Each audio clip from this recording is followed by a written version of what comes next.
এই লিস্টে আমার ফায়াজ ভাই আছে। এরকম পুরো আমার ক্যারিয়ারটা সব ধ্বংস করে দিছে। বাংলাদেশ নারী ক্রিকেট দলের সাবেক নির্বাচক মঞ্জুরুল ইসলাম মঞ্জুর বিরুদ্ধে বিস্ফোরক অভিযোগ তুলেছেন সাবেক অধিনায়ক জাহানারা আলম।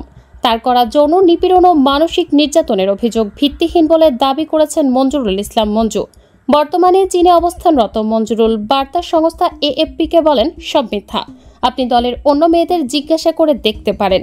তিনি আরও বলেন, আমি যে কোনো সময় বাংলাদেশে এসে বসতে তৈরি আছি, যখন বলবে তখনই আসব। আমাকে তদন্ত কমিটি যা বলবে তাই করব। আমার স্ত্রী আছে, কন্যা আছে, সন্তানের কসম আমি এমন কিছু করিনি। দোষী হলে শাস্তি মাথা পেতে নেব, যদি প্রমাণ না হয় আমার কোনো অভিযোগ নেই। এর আগে বৃহস্পতিবার 6 নভেম্বর ক্রীড়া সাংবাদিক রিয়াসাত আজিমকে দেয়া সাক্ষাৎকারে জাহানারা বিস্ফোরক অভিযোগ তোলেন। তিনি দাবি করেন, নারী টি-20 বিশ্বকাপ চলাকালে মঞ্জুরুল ইসলাম তার সঙ্গে অনৈতিক আচরণ করেছিলেন। জাহানারার ভাষায়, উনি আমার কাছে এসে কাঁধে হাত দিয়ে বলছে, তোর পিরিয়ডের কতদিন চলছে, পিরিয়ড শেষ হলে বলিস, আমার দিকটাও তো দেখতে হবে।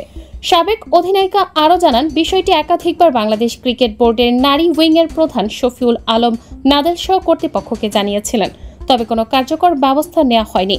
এই ঘটনার পরিপ্রেক্ষিতে বিসিবি জানিয়েছে, অভিযোগের পূর্ণাঙ্গ নিরপেক্ষ তদন্তের জন্য একটি তদন্ত কমিটি গঠন করা হয়েছে।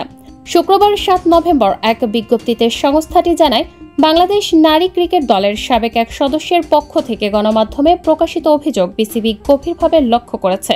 যেহেতু বিষয়টি সংবেদনশীল, তাই অভিযোগের পূর্ণাঙ্গ নিরপেক্ষ তদন্তের জন্য একটি কমিটি গঠনের সিদ্ধান্ত নেওয়া হয়েছে। বিসিবি জানায়, কমিটি আগামী 15 কার্যদিবসের মধ্যেই তদন্ত প্রতিবেদন ও সুপারিশ জমা দেবে। Sports desk, Bangladesh news today.